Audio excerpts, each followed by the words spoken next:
As revoluções sociais e sexuais dos últimos tempos colocaram em xeque o modelo de família visto como padrão, como ideal. A própria ideia de parentalidade está na berlinda. Hoje sabemos que cuidar não é uma função exclusivamente feminina, nem a condição da maternidade está atrelada só à mulher. Transformações políticas, morais, emocionais e até jurídicas e científicas andam lado a lado com a transformação da ideia de família e parentalidade. Maternidade em crise é tema desta série do Café Filosófico. Historicamente, muitos povos e culturas constituíram nossa sociedade, cada um com a sua compreensão sobre o cuidado e a educação das crianças. No dia a dia, muitos pais e cuidadores formam as crianças, transmitindo seus valores pessoais e parte desta herança coletiva. Diante de tanta diversidade de cultura, de tantas formas de parentalidade, como foi que a ideia de família se cristalizou no modelo único? Como os modelos culturais e econômicos dominantes interferem na nossa concepção do que é uma família, regulando inclusive a forma como os afetos devem ser distribuídos. Estes são alguns dos temas desta série, reunidos em trechos dos programas com a psicanalista Vera Iaconelli e o antropólogo Antônio Pilão. A minha questão diz respeito a esse choque entre os europeus chegando no Brasil e os nativos, e a forma diferente com que se cuidava das crianças. Que a gente costuma dizer que a nossa cultura, o nosso momento histórico, a preocupação com a infância é muito grande, mas de fato o que a gente vê são as crianças na rua pedindo, e a gente não vê isso entre os povos nativos brasileiros. Então eu queria que você talvez trouxesse um pouco desse contraste. O contato colonial, né, dos portugueses e espanhóis aqui na América do Sul, ele é um contato extremamente violento, ele é um contato extremamente opressor, né? E o debate sobre poliginia indígena, se vocês acompanharem os jornais da época, mostra como havia uma preocupação muito grande com as práticas sexuais dos povos ameríndios, né? Porque se entendia que a monogamia era a única forma, dentro de uma lógica católica, né, de se construir família, de se viver, de se estruturar em sociedade. Se entendia que era a partir do casamento entre um homem e uma mulher, né? Não é à toa que a Igreja Católica, como as igrejas evangélicas, quase sempre se posicionaram contrárias às grandes transformações que nós vivemos, o divórcio, o reconhecimento das uniões em pessoas do mesmo sexo, enfim, em relação às uniões poliafetivas. Ela, no geral, se opõe, porque a postura histórica da Igreja foi uma postura de tentar padronizar, controlar, e a relação com os indígenas foi uma relação muito conflituosa, né, para um convencimento de que o Deus era o Deus cristão e, ao mesmo tempo, que as práticas que advinham dessa compreensão cristã do mundo eram práticas que deveriam levar a um controle da sexualidade, né, e uma restrição da sexualidade à reprodução e ao casamento. Então, isso foi um processo muito, muito sofrido, né? E que afetou e afeta até os dias atuais, a partir do momento em que boa parte das populações indígenas tem práticas que são não monogâmicas e tem processos de criação das crianças, que tem processos de fabricação do parentesco que são fundamentalmente diferentes dos nossos, né? Em que a figura da mãe ou do pai não necessariamente são as figuras centrais, né?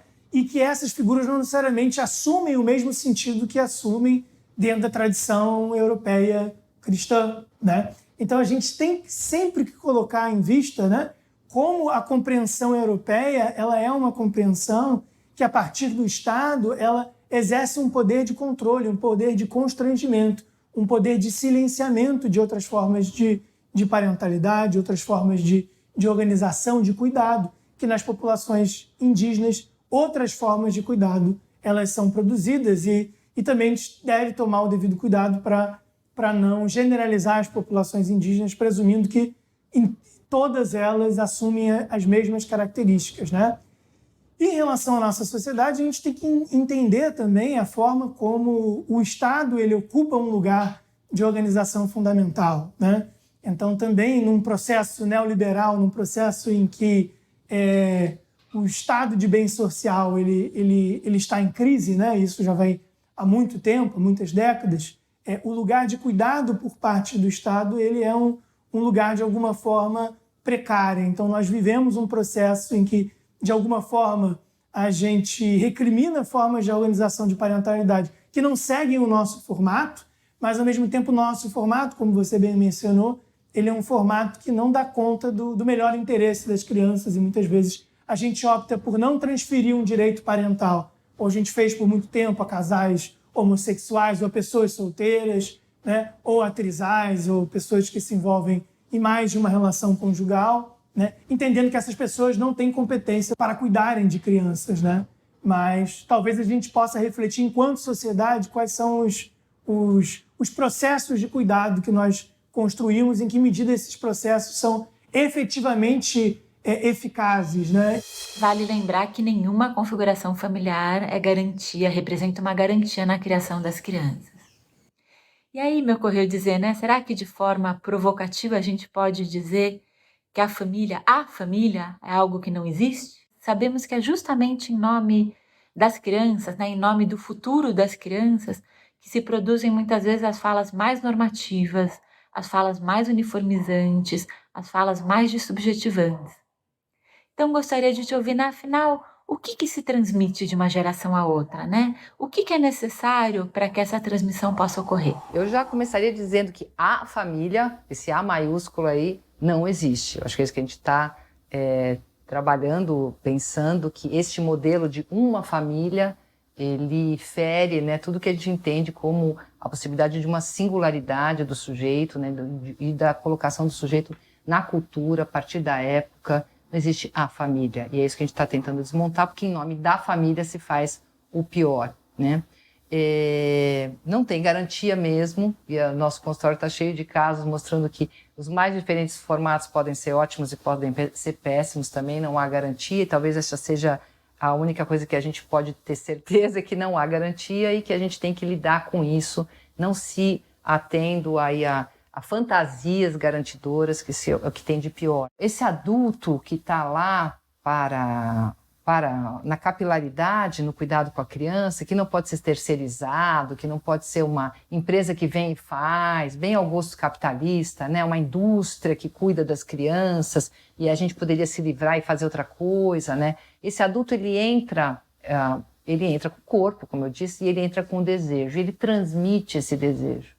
Ele transmite esse desejo, e esse desejo, a criança, ela é exposta, né, aos vários cuidadores que estão ali, e os vários cuidadores implicados, cada um na sua expectativa, no seu projeto, que é necessário ter para a criança. Então, um pai que quer um filho que seja jogador de futebol, trabalhe na roça, seja engenheiro, não importa, né? Esses projetos nós temos, as nossas fantasias, e que criam espaço para que a criança possa receber isso, até se alienar esse desejo, mas num outro momento poder se separar e esses pais aguentem que a criança não pode corresponder à fantasia, que a criança não pode corresponder a essa projeção do desejo deles, né? Então, o que está colocado ali é a entrada com o corpo, com o desejo e a possibilidade do espaço de que o outro dê o contraditório e, nesse intervalo, apareça o amor, né? Entre o que eu esperava para os meus filhos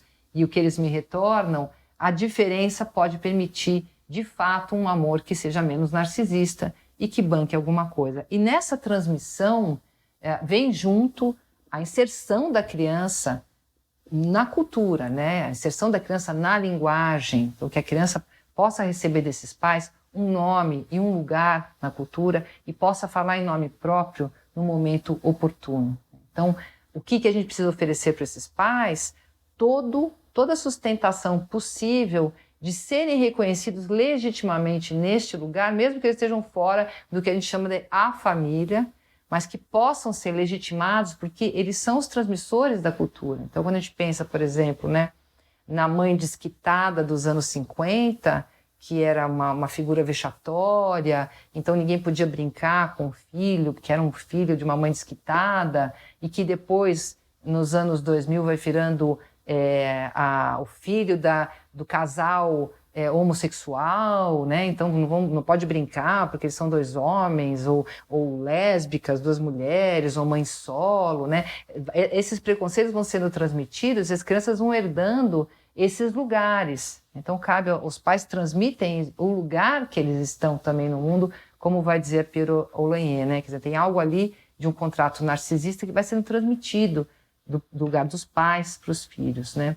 Os pais, os cuidadores, eles transmitem o inconsciente também. Muitas vezes os cuidadores têm a fantasia de transmitir alguma coisa que... Não vamos falar disso para a criança, não vamos comentar que teve ali uma tia que tentou suicídio ou que houve uma derrocada, uma falência na família. A gente não vai comentar nada sobre isso porque a criança não vai saber. Mas a gente transmite também os não ditos, a gente transmite esses não ditos e vão se tornando malditos, vão se tornando maldições, até que a criança retorna para a gente, ou num sintoma, numa pergunta franca sobre esses pontos cegos da gente, e a gente começa a também elaborar o que é o nosso e o que é delas. Então a gente transmite muita coisa, não necessariamente aquilo que a gente gostaria de transmitir, sempre algo a mais, algo que sobra, que faz resto, transmite a nossa sexualidade, transmite sempre um a mais que nos move. A gente precisa ter medo disso, porque isso nos causa, nos move,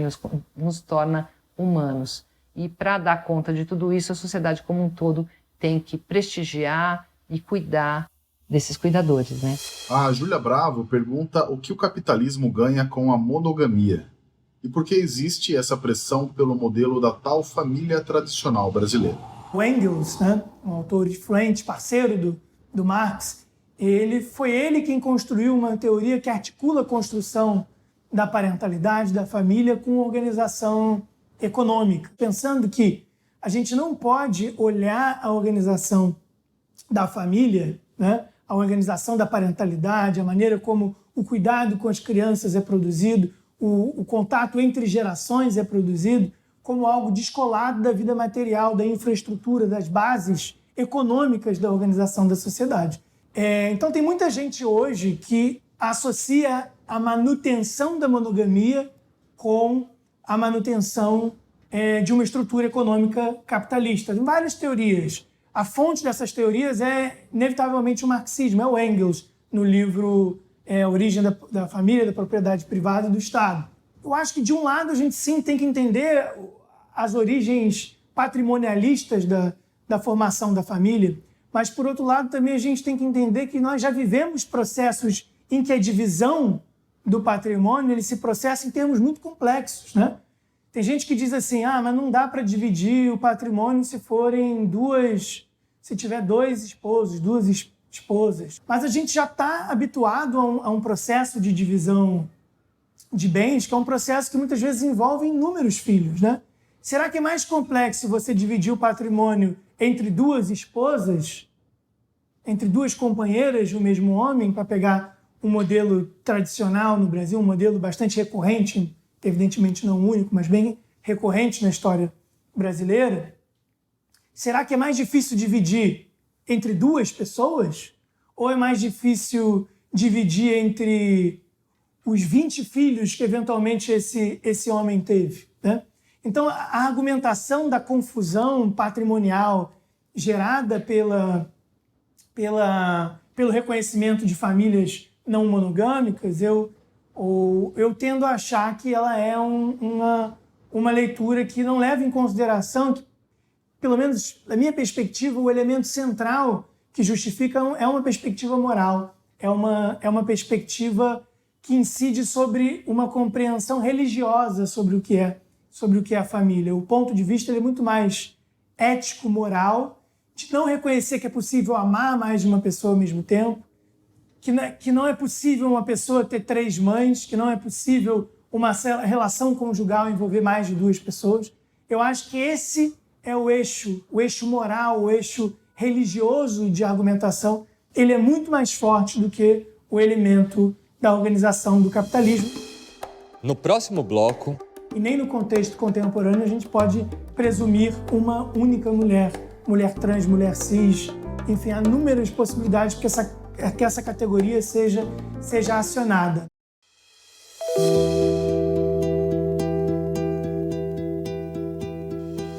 Durante séculos, para o nosso modelo de sociedade, cabia à mulher gerar e criar os filhos.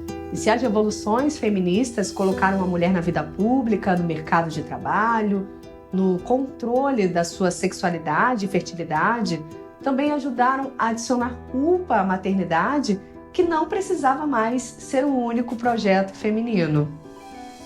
Mesmo hoje, com todos os questionamentos sobre os papéis de gênero, as mulheres ainda vivem o conflito de terem que equilibrar carreira e filhos. Vivem sob a pressão de não estarem sendo mães dedicadas.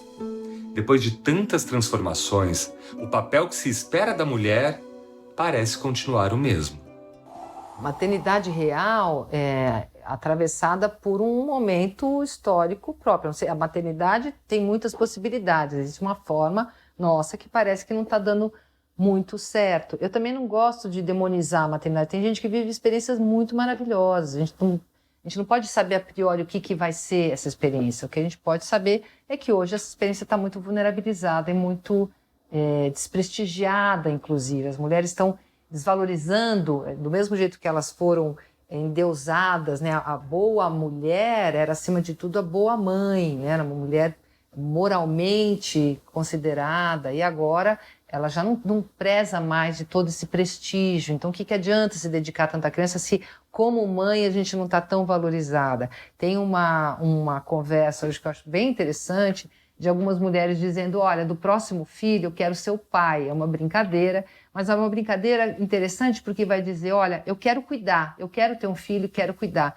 mas eu quero estar nesse lugar onde eu posso continuar sendo mulher, posso continuar sendo uma pessoa, eu posso continuar tendo uma vida, assim como os homens se tornam pais e continuam tendo uma vida, continuam fazendo as coisas que eles desejam. Então, talvez se trate mais da gente pensar menos em termos de maternidade e paternidade, mas em termos de divisão de tarefas e de cuidados, lembrando que o ciclo perinatal, ele inspira cuidados especiais e que não dá para dividir. Mulher é uma categoria que pode ser problematizada, não é um sujeito universal.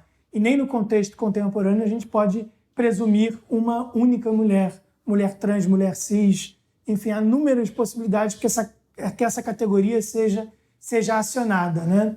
Que a gente pense nas particularidades do ser mulher no contexto latino, no contexto euro-americano, são muitas as multiplicidades. E as pressões também que são sofridas, elas não são pressões idênticas, né?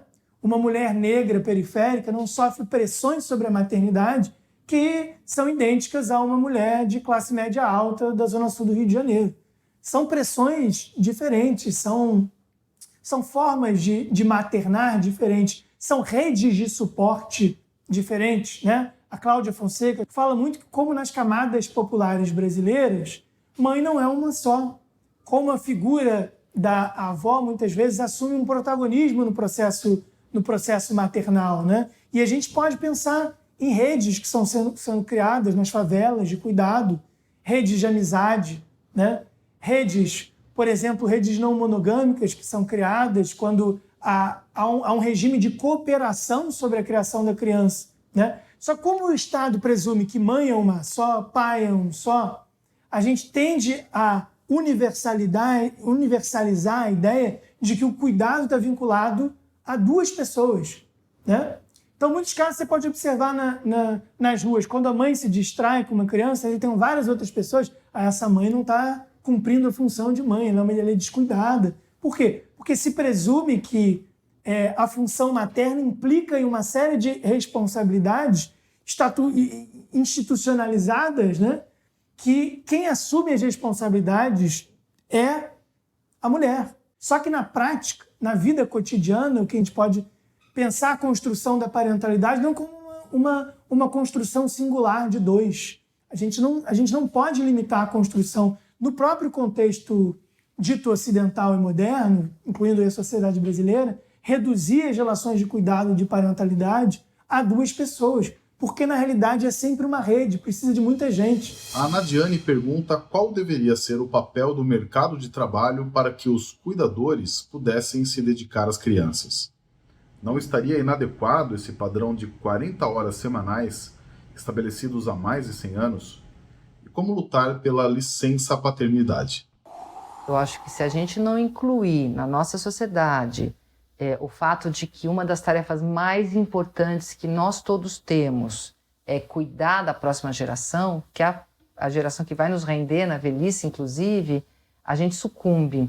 Então, essa ideia de 40 horas semanais, um trabalho que está acima de tudo, de colocar as relações de laços afetivos em segundo plano e de não pensar nas próximas gerações, ela vai nos afetar a todos e a gente não está computando isso por um ganho imediato, por uma visão muito capitalista das relações sociais, né? Então, não só isso, não só as 40 horas semanais, mas também as licenças maternidades, né? A possibilidade de ter creche nas empresas, a consideração com as pessoas que amamentam, com as pessoas que pariram, a condição das mães solo, dos pais solo, né? E começar a repensar todo esse modelo de relação de trabalho e de reprodução, então da reprodução do trabalho, mas também da reprodução do trabalho reprodutivo, né? Começar a fazer uma outra equação na qual essas duas coisas tenham igual valor e não uma seja invisibilizada e a outra valorizada, né?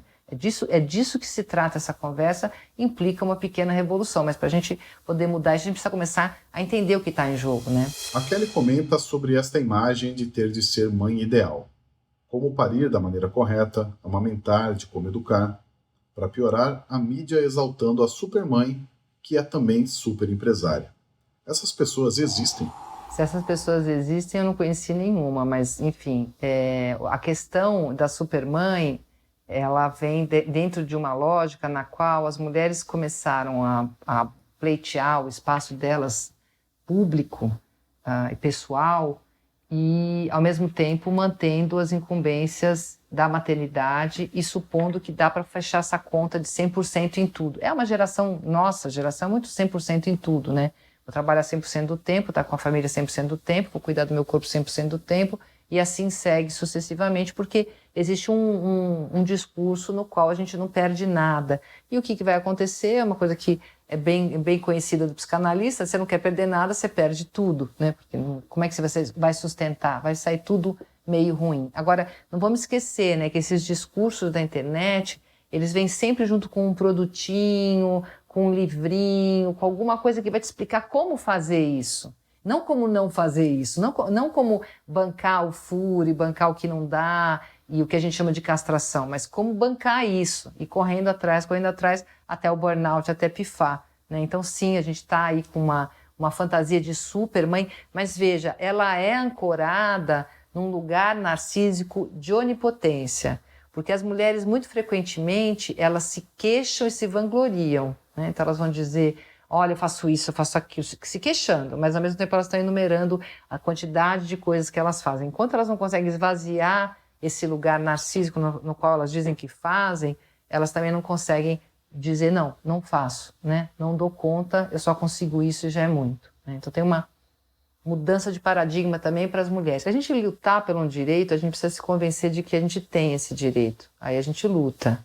O que a gente tem ouvido aí são sujeitos que acham que a mulher tem que ser penalizada pelo nascimento do filho e os pais têm que ser penalizados pelo nascimento do filho. Se resolver ter filho, você se vira, a gente não tem nada a ver com isso, você é um ônus para a empresa e a empresa não pode te pagar. Na medida em que as pessoas começam a se conscientizar de que isso está completamente equivocado, elas começam a se juntar e começam a exigir os seus direitos, né? Então, eu acho que o primeiro processo é um processo de conscientização. Você realmente acredita que os pais, que são as pessoas que estão reproduzindo o tecido social, os cuidadores que estão cuidando da próxima geração, têm que ser penalizados por isso ou têm que ser apoiados? Na hora que você responde isso daqui, você vai lutar pelos seus direitos. E pelo direito deles também, né? No próximo bloco... É um dos grandes tabus. Por que seria um desejo tão excepcional assim ter filhos? Por que é impensável não querer ter filhos?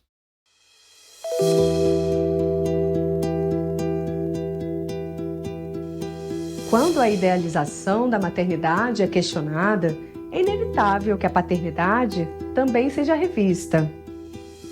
Num mundo que se abre para novas parentalidades, com filhos criados por famílias homoafetivas ou por pais transgêneros, como fica a compreensão do que antes entendíamos por papel masculino na criação dos filhos? E que revoluções ainda precisam ser feitas na participação da figura paterna na tarefa de criar os filhos? Na década de 70, a posição do debate feminista predominante na antropologia era que existia uma distinção entre sexo e gênero. Ou seja, mulheres têm útero, homens têm pênis, têm próstata, enfim. A construção orgânico-psíquica dos seres é diferente. E aí, em função dessa organização organização corporal, genética, fisiológica distinta dos seres, que a gente poderia pensar os lugares sociais colocados a mães e pais, né? Por quê? Porque as mulheres têm útero. O fato delas terem útero, delas serem as gestoras, carregarem o bebê por 9 meses, delas amamentarem, isso corresponderia ao fato de que elas teriam que ter uma função em relação à criança, uma função maior, uma função superior à função dos homens. Como os homens não gestariam as crianças, como os homens não amamentariam, eles ficariam livres para a cena pública, para o trabalho, para a vida política. Como nas sociedades no geral, a esfera da casa ela é menos prestigiosa do que a esfera da rua, a esfera da política, as mulheres ocupariam sempre um lugar de subalternidade. Houve um processo de afastamento com essa teoria ao longo dos anos 80, na medida em que ser mulher não tem mais um vínculo estreito com uma determinada característica fisiológica. Ser mulher, na realidade, é a forma como determinadas sociedades, uma determinada linguagem, nomeiam os corpos.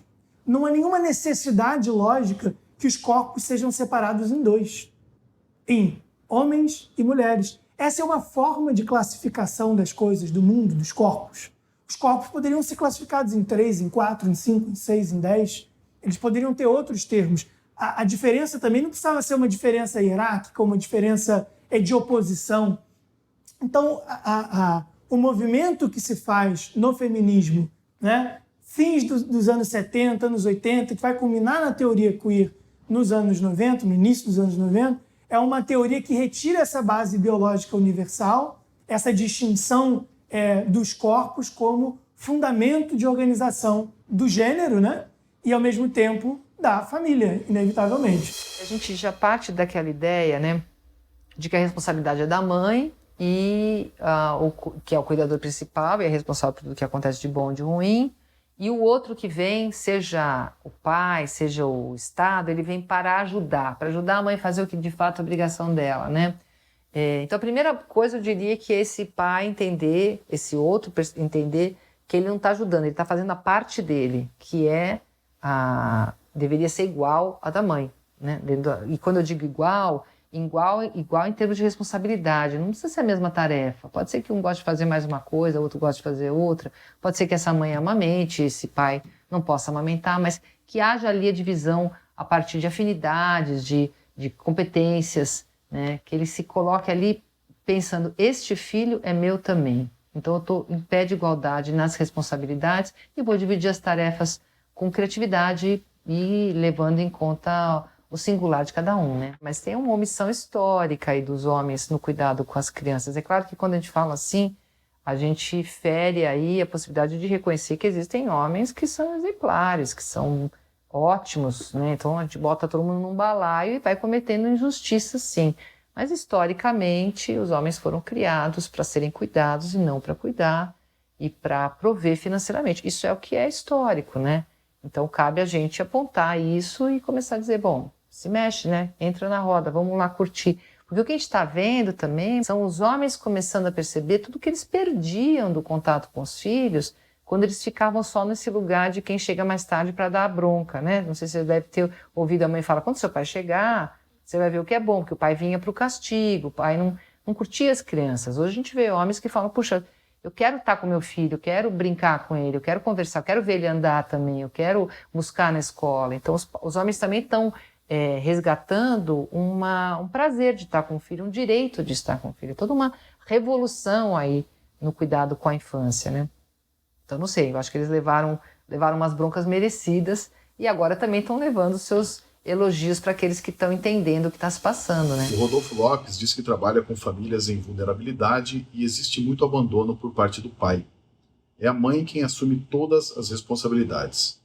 Por que os homens se sentem à vontade para abandonar os filhos? Essa questão é muito importante. A gente tem visto mesmo as mulheres segurando os filhos, né, abandonados, que também é um traço cultural, porque o homem, quando ele não se sente provedor, ele fica muito desprestigiado. Então, muitos homens que estão na rua, estão em situação de vulnerabilidade, eles não se sentem mesmo também à altura da família, né? É fácil o uso de drogas e álcool, porque ali seria um lugar de total desprestígio, né? Eu não estou passando pano nem justificando esses homens, mas é fácil de perceber como eles ficam muito menos envolvidos com a família, né? E para as mulheres, o lugar de mães ainda é um lugar de prestígio, é um lugar onde elas se agarram, né? O que a gente tem visto é como essas pessoas são novamente penalizadas, né? Elas são penalizadas por um Estado que não acolhe, não cuida, e que não tem o menor apreço pela pobreza, pelo suporte para os pobres, e que depois vai tirar esses filhos dessas famílias porque acham que essas famílias são negligentes, quando na verdade a grande negligência começa lá atrás pelo Estado. Porque quando a gente pensa, por exemplo, de violências e negligências nas famílias, você não vê famílias de classe média, média alta, nas quais as crianças são tiradas, né, da família, porque o Estado nem tem acesso a essas famílias. No entanto, você tem drogadição ali, você tem violência, abuso, cenas incestuosas, só que isso fica opaco, essas famílias estão protegidas do olhar do Estado. As famílias vulnerabilizadas, elas estão ali na rua, o Estado está sempre lá checando e vigiando, né? Então tem uma grande injustiça social voltada para esses grupos. A Luísa lembra que muitas mulheres se arrependem de ser mãe. Como lidar com esse sentimento? Olha, tem o arrependimento da maternidade e o arrependimento da paternidade está sendo muito discutido hoje e é muito importante que a pessoa possa ter acesso a essa informação, não esquecendo que em alguns casos, talvez seja o caso mesmo de entregar em adoção, porque não, né? É que é muito condenável ainda hoje a entrega em adoção, é vista como abandono e às vezes é um gesto magnânimo de alguém que quer uma condição melhor para aquela criança, então a gente também tem que esvaziar nossas fantasias sobre a entrega em adoção, mas uma vez que você reconhece, né, preferia não ter tido filhos, a gente tem que diferenciar aí, porque muitas mães e pais arrependidos amam os filhos, mas não amam a tarefa parental. Tem uma distinção, não é que eles odeiam e não querem os filhos, eles não querem esta tarefa parental. E aí tem uma questão ética, do sujeito decidir o que ele faz com o fato de que ele tem essa responsabilidade e não passou essa responsabilidade para o outro, e ele vai assumir. Quando você toma essa posição e assume eticamente o que você faz com isso, fica mais fácil. É muito mais difícil quando você não pode reconhecer, não pode falar sobre isso e não pode fazer uma negociação clara com você mesmo em relação a esse fato. Aí a tendência, aquilo que a gente recalca e nega em nós mesmos, volta como sintoma, como atuações, como violências, como negligências. É isso que a gente tem que tentar evitar. O Ellison pergunta como você vê o desejo de não ter filhos, que tem aparecido bastante hoje em dia. Eu acho que o Ellison, o desejo de não ter filhos sempre existiu, só que agora ele está podendo ser formulado. Porque, claro, como todos os desejos, ele é contingencial, ele pode existir ou não, desejo de ter filho, desejo de casar, desejo de não ter filho, não desejo de casar, de ter uma carreira. A gente deseja coisas, não está escrito na pedra o desejo de ter filhos, né? Só que agora as pessoas estão podendo formular isso e falar. É um dos grandes tabus. Né? Por que seria um desejo tão excepcional assim ter filhos? Por que é impensável não querer ter filhos? Né? É isso que está sendo formulado agora e está em pauta porque as pessoas estão começando a primeiro poder falar e poder falar que se o desejo não está dado a priori, então pode existir arrependimentos de ter tido filhos, né? É isso que está em pauta agora e isso é muito importante para que a chegada de um filho seja cada vez mais um processo decisório do sujeito e menos uma imposição social. Ainda que a gente seja movido por desejos inconscientes. No próximo bloco... Controverso porque há um conjunto de valores extremamente conservadores que tendem a ou a naturalizar ou a uniformizar o modelo familiar.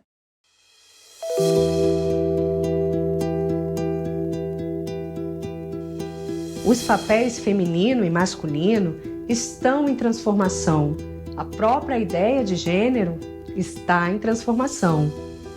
A compreensão do que é uma família também vem mudando para abrigar novas formas de relação amorosa e de criação de filhos. Mudanças que podem legitimar existências, relações e afetos até então invisíveis. Se antes os afetos precisavam se encaixar em modelos, hoje vemos modelos sendo reconstruídos para abrigar as múltiplas compreensões de família do nosso tempo. Há quem diga mesmo que meninas vestem rosa e meninos vestem azul, que é de uma... Eu acho que isso é uma resposta um pouco assustada com o que a gente está tentando mostrar aqui, que se a gente começa a pensar nessa família com esse modelo, homem e mulher, cis, casados, tendo filhos, como sendo o modelo padrão ouro do cuidado com a infância, a gente patologiza todas as outras formas. E patologizando, quando você patologiza, você bota à margem e você acaba criando adoecimentos ali, impossibilidades e trazendo sofrimento para todo mundo. Então, esse é um momento no qual a gente tem que começar a encarar que os movimentos que têm mostrado a questão de gênero de uma forma mais arejada, mais real, mais inclusiva, eles estão aí para que a gente dê conta dos problemas com a infância que a gente já tem e não para criar problemas onde não tem. Então, essa ideia de veste rosa, veste azul, ela põe de fora um monte de famílias, um monte de pessoas e adoece essas pessoas e o tecido social como um todo, né? A Bárbara pergunta se é possível trazer as crianças para dentro da discussão das performances de gênero. Eu acho que já existe uma discussão sobre a experiência delas em relação ao gênero e já existem outras formas de tentar transmitir o gênero para as crianças. Porque o que está em jogo aqui, gente, é menos dizer as meninas podem vestir rosa, as meninas podem vestir azul, não tem problema, não é? E as meninas podem vestir saia, deixar os cabelos compridos e brincar de princesa, as meninas podem brincar de espada, não tem problema nenhum, né? São traços culturais transmitidos, né? São jogos, são brincadeiras, são performances, não tem problema nenhum. A questão é quando a gente usa isso para dizer quem é mais e quem é menos. Quando a gente usa isso como algo que vai dizer de um valor das meninas inferior ao valor das meninas, que é uma frase muito comum, né? O menino pode porque ele é homem, a menina não pode porque ela é mulher. O desejo da menina é um desejo que não é para ser valorizado, o desejo do homem que vale. O que a menina fala não é para ser escutado, o que o homem fala tem peso, né? Então, é aí que a gente quer começar a repensar a posição de gênero. O resto é todo um colorido que pode ser usado, que cada vez mais tem um jogo aí dessas performances, cada vez mais está se mostrando um jogo de possibilidades, né? Mas o que está sendo denunciado aqui é a questão do valor de homens e mulheres, o valor comparativo. Então, muitas meninas querem brincar de ser menino, até porque estão cansadas de ficar desprestigiadas, desvalorizadas, subestimadas. A Thaís Garrafa pergunta se legitimar outras parentalidades, que não as tradicionais, poderia alterar o cenário de adoções de crianças. E a Jerusa Araújo pergunta quais as dificuldades no caso de pais e mães homossexuais. Olha, a rigor, não haveria nenhuma dificuldade se eles estiverem aí dispostos a bancar essa tarefa gigantesca que é assumir uma criança, né, em qualquer momento, desde o começo, no meio, né, da infância ou até crianças maiores.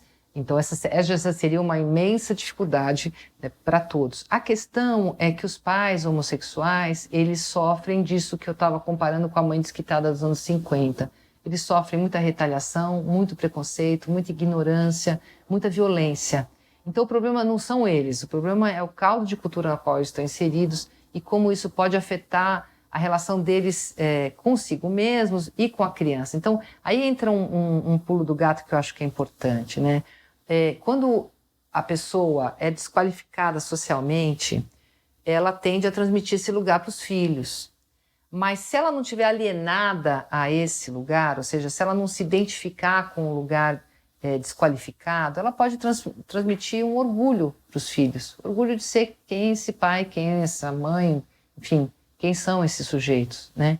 Então, assim como as famílias, né, as famílias negras, muitas vezes são humilhadas e passam por tudo que a gente sabe que passam, né, no nosso país e no mundo, elas podem transmitir para os filhos o orgulho de ser negro, a história, né, da escravidão como algo que, né, tem que ser revisto, que tem que ser repensado. E eles podem transmitir isso para os filhos também. Então, eu digo para os pais homossexuais, sejam bem honestos com o tipo de sofrimento que está sendo colocado para a criança também, mas no sentido de alertá-las, isso aqui é um fato que não diz respeito a nós, mas a intolerância da nossa época.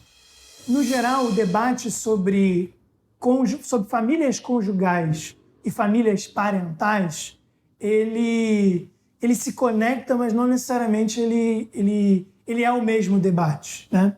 Então você pode muito bem pensar em família como constituída por um elo entre amantes que coabitam, né? Sejam pessoas heterossexuais, bissexuais, enfim, homossexuais, né? E você pode pensar na construção de família que envolve um vínculo de parentalidade, ou seja, que envolve crianças. Eu entendo que esse é o ponto que você trouxe na tua questão, né? Pensando no debate sobre adoção. A história desse debate, dentro da questão das relações entre pessoas do mesmo sexo, mostra que houve uma tentativa de desarticular uma coisa da outra. A própria Butler mostra como, no contexto que ela estava escrevendo, no início dos anos 2000, o debate sobre o reconhecimento do casamento, da união civil entre pessoas do mesmo sexo, não estava vindo acompanhado do debate sobre o reconhecimento, o direito à parentalidade de pessoas homossexuais ou lésbicas, né? Era um debate que se dissociava, e no contexto francês essa dissociação permaneceu por muito tempo, houve uma resistência muito, muito grande, né? E boa parte do discurso psicológico, do discurso psicanalítico, ele contribuiu para fomentar uma argumentação de que, ok, você pode reconhecer isso como união, mas você reconhecer como família, você colocar crianças, né, sem necessariamente ter figura paterna, materna, isso é uma forma ou antinatural ou contra o sistema simbólico, né? Porque o sistema simbólico necessariamente ele depende de uma relação, de uma diferenciação entre homens e mulheres e é dessa diferenciação que decorre a maternidade e a paternidade. Então, essas foram visões que tentaram, de alguma forma, controlar. Não? Então, dá para aceitar a união civil, mas a gente vamos então não tentar aceitar o casamento, ou a adoção não, a parentalidade não. Então, esse é um debate que está colocado, né? Só que, curiosamente, o que ocorre na sociedade brasileira é que a multiparentalidade ela é uma realidade jurídica, né? O STF ele reconhece a multiparentalidade como capaz de gerar vínculos parentais, ou seja, é possível, sim, que uma criança tenha o registro de mais de 2 pais. Isso já ocorre na sociedade brasileira, né? Há uma decisão do STF tocando exatamente nesse ponto. Só que a particularidade desse debate é que ele se refere à possibilidade de congregar, de juntar a socioafetividade, ou seja, um vínculo, né, pode ser um vínculo adotivo, né? Por exemplo, um vínculo que não é um vínculo de paternidade atribuído diretamente a quem gerou, a um vínculo sanguíneo, a um vínculo genealógico com a criança, né? Então, unir, se isso for do melhor interesse para a criança, que ela tenha, por exemplo, um pai socioafetivo, um pai biológico e uma mãe ou socioafetiva ou biológica, se isso for do melhor interesse da criança. Então, já há essa possibilidade colocada no sistema jurídico brasileiro sobre a terminologia da socioafetividade, mais especificamente da multiparentalidade. Só que esses debates, eles, até onde eu tenho conhecimento, eles não se desenvolveram para o reconhecimento ainda de pessoas que se envolvem em relações, em famílias conjugais, né? Por exemplo, trisais, que compartilham num projeto parental comum. Mas é uma possibilidade que deve ser pensada, ou que pode ser pensada por juristas, enfim. E é uma pauta absolutamente importante, porque essas famílias existem. Então, a gente precisa pensar em como garantir o melhor interesse das crianças, né? Enfim, isso é um tema extremamente relevante, contemporâneo e, ao mesmo tempo, controverso. Controverso porque há um conjunto de valores extremamente conservadores que tendem ou a naturalizar ou a uniformizar o modelo familiar e tudo aquilo que foge à lógica monogâmica, à lógica dual, do casal conjugal, do amor a dois, como algo absurdo, como algo desumano, algo que vai nos levar ao fim da sociedade, a um caos absoluto. E talvez o caos seja maior, o caos da ilegitimidade, talvez o caos dessa criança não ter, né, os seus pais afetivos, seus pais de fato reconhecidos, né, gere uma insegurança, uma incerteza muito maior do que se reconhecer. Mas esse é um debate que vocês que estão em casa podem construir com seus próprios princípios, valores, seus próprios critérios. E os juristas têm que, de alguma forma, se debruçar sobre essa questão, porque é uma questão fundamental, uma questão que é urgente, uma questão que se apresenta e que fingir que não existe não é uma maneira de resolver. Talvez pareça a maneira mais simples, né?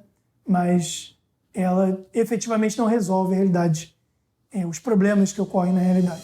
A Paula Leal quer saber o que os profissionais podem fazer para saírem desse lugar de especialistas, que propagam regras e receitas, modelos fixos de maternidade, criação dos filhos e famílias. Disso mesmo que se trata, né? Porque tem uma legião aí de profissionais tentando se especializar na parentalidade e na amamentação, e o que fazer com bebê, o que fazer com criança, como é que põe limite, como é que põe para dormir, todas essas coisas, e que na maior parte das vezes são coisas que são formas de desautorizar os pais, de entrar com grandes saberes, de desqualificar, e deixam os pais meio loucos, né? Não ajudam ninguém, é um lugar terrível. Então, realmente, como é que você pode fazer? Escutando os pais.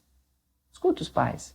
Não precisa falar o que ele precisa fazer para pôr para dormir, amamentar. Escuta o que eles têm para dizer, que eles vão descobrir a melhor forma. Claro que podem ter dicas, claro que podem, mas as dicas só funcionam se esses pais puderem, os pais e cuidadores, né, avaliar se aquilo faz sentido para eles. Não adianta você dizer que amamentar é maravilhoso, o leite é ótimo. Você não sabe se essa mulher quer dar esse peito, se não quer, o que significa para ela, culturalmente, naquele grupo familiar, para aquela pessoa. Então, escutar ainda está sendo a melhor forma da gente não desautorizar o outro. Como antropóloga, minha preocupação central é tentar mostrar que é possível reconhecer a diversidade de experiências sexuais, de experiências familiares, de mostrar a importância de averiguar o contexto, que é a construção da família, que é a construção do parentesco, que é a construção dos afetos, ele é feito em cada contexto, em cada situação, e que há uma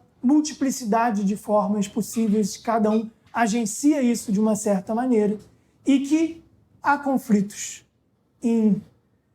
colocados e que cabe a nós, como antropólogos, mapear esses conflitos e, ao mesmo tempo, contribuir, trazendo elementos para que as pessoas que estejam envolvidas nos conflitos possam se orientar melhor, compreender melhor quais são as formas de organização da família, da sexualidade que existem na contemporaneidade.